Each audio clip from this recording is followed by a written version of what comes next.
Details చూస్తే phone tapping పై మాజీ మంత్రి ఈటెల రాజేందర్ సంచలన విషయాలను బయటపెట్టారు. కేసీఆర్ అధికారంలోకి వచ్చిన మరుసటి రోజు నుంచే ఫోన్ ట్యాపింగ్ చేయించారని ఆరోపించారు. ఆయన రాజయ్య బర్త్రఫ్ తో ఈ విషయం కన్ఫర్మ్ అయిందని గుర్తు చేశారు ఈటెల. చరిత్రహీనుడిగా కేసీఆర్ ఎప్పటికీ కూడా మిగిలిపోతారని ఆయన అన్నారు.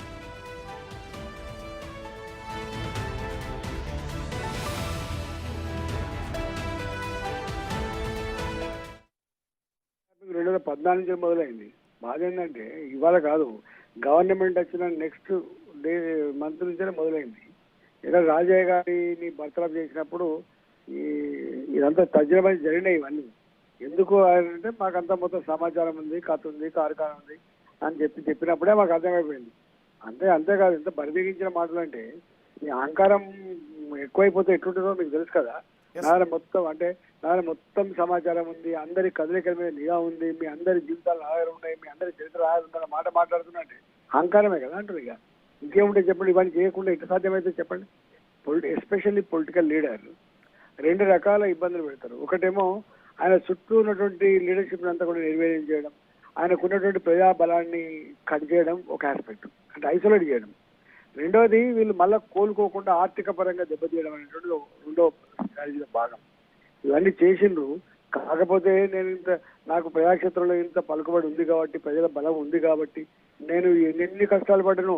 అసలు ఎన్నెన్ని నరకం అంటే ఏందో నేను బాధ్యత స్పీచ్లు చెప్పిన, నరకం అంటే ఏందో పైలోకం చూస్తారు, నరకం అంటే ఏందో భూలోకంలో చూసి తట్టుకొని నిలబడే వ్యక్తిని అని చెప్పిన.